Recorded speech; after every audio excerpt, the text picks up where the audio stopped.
Une fois qu'on a bien sûr changé notre thème, on va aller le personnaliser. Pour le personnaliser, il y a deux niveaux. On peut le faire en front. Déjà, on voit ici l'onglet personnaliser. Comme on peut aller sur le tableau de bord, là aussi dans apparence, on a le même menu qui est là. Donc, on rentre dans apparence.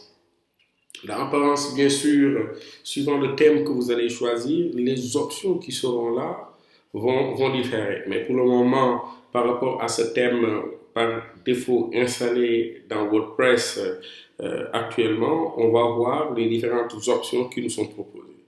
Donc ici, on va commencer déjà par l'identité du site.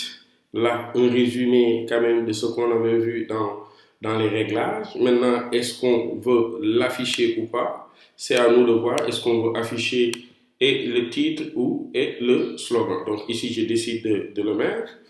Ici, à ce niveau, j'ai la possibilité d'ajouter un logo, ce que d'ailleurs je vais faire. Donc là, je sélectionne. Il ne se trouve pas pour le moment sur mon site. Je vais parcourir toujours dans Bureau, dans le dossier WordPress, dans Contenu de site et là dans Slider. Donc là dans Slider, parce que tous les éléments d'en-tête, je les ai mis dans ce dossier. Je choisis le logo. Bien sûr, voilà, je le sélectionne. Des fois, si le logo est très grand, il va vous demander de le recadrer. Ici, je vais garder tout mon logo en entier, d'autant plus que c'est en PNG. C'est en PNG. Donc là, je recadre et directement, mon logo est sur place. Quelles sont les autres options que je peux avoir? Ici, il me demande toujours ce qu'on appelle le favicon, l'icône qui va apparaître quand on va naviguer au niveau d'Internet, en tout cas quand le site sera mis en ligne pour que les gens puissent le repérer. Donc ici, là aussi, je vais sélectionner le même logo, mais d'habitude, on demande de mettre une image carrée de 512 sur 512 pixels. Ici, c'est pas grave, je reprends le même. Là aussi, je ne le recadre pas. Pas de recadrage. Et là, directement à la place, voici comment mon site sera quand je vais le publier. Je le publie d'ailleurs pour le prévisualiser ici sur le site. Et là, je vois bel et bien que mon favicon est bien sûr là. Et sur mon site, je vois aussi mon logo. Donc là, si je reviens et que je continue, toujours, je peux toujours après identité, là, choisir les couleurs. Les couleurs par défaut qui nous sont proposées sur ce thème sont à l'ordre de 3. Light, qui est par celui par défaut choisi. Je peux choisir de passer en mode dark. Donc à partir de ce moment, on aura plus des couleurs foncé tirant vers le noir. Donc ici aussi, ou bien je peux même choisir custom et en choisissant bien sûr ici les couleurs, par exemple ici les couleurs de l'entête, si j'avais mis l'orange qui est là, vous allez voir ce que ça donne. Donc ici, tout juste le simple fait de découvrir, mais là je vais laisser déjà en light et changer cette couleur aussi, l'effacer et laisser la couleur par défaut.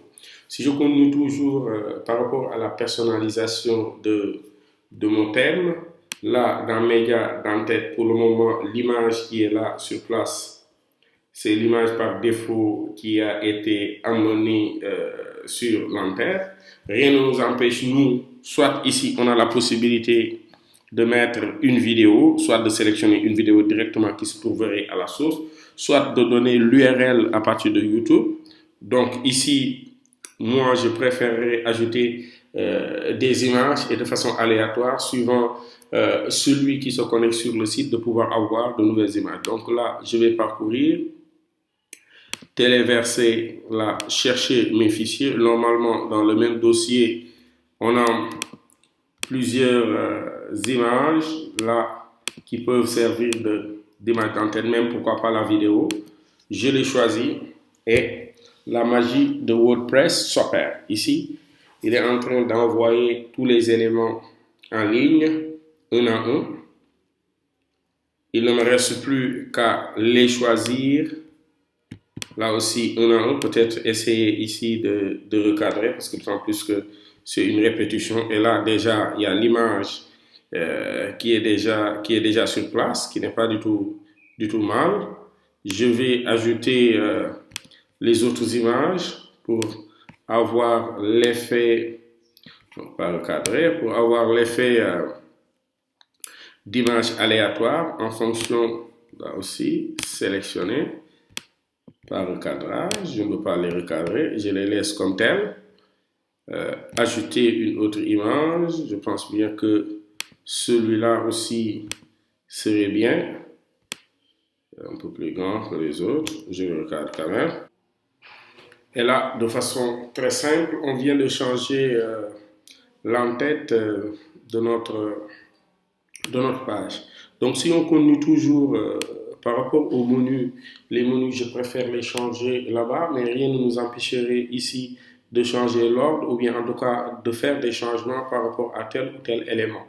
Mais je préfère déjà le faire en interne. Les widgets, je les réserve un cours particulier dans ce chapitre, donc raison pour laquelle je les saute. Mais déjà sur ce template, ne serait-ce que voir les positions des widgets qui existent, bloc sidebar, footer 1 et footer 2. Maintenant, le réglage de la page d'accueil. Par défaut, ici, on a des options de plus qu'on n'avait pas sur l'interface d'administration du tableau de bord quand on était dans les réglages. Donc là, les réglages de la page d'accueil, on les a déjà à l'interne, ce qu'on avait déjà choisi, de faire de notre page d'accueil que ça renvoie sur la page qui sommes nous et que les pages d'aide d'articles soient renvoyées dans la page article. Donc ici, dans la page actualité. Donc les thèmes de l'option, ici, il nous propose déjà une première partie où on peut décider d'afficher comment on les appelle encore, des pages. Ici, je ne vais pas l'utiliser, je ne vais pas le faire comme ça. Peut-être montrer tout juste que ici, il y a l'option déjà d'une colonne sur le site ou de deux colonnes. En le mettant sur deux colonnes, le titre vient à gauche et le reste du texte est à droite. Donc, mieux vaut le laisser sur une colonne. Donc, de façon très ramassée, voici à quoi ressemble notre site après l'avoir personnalisé.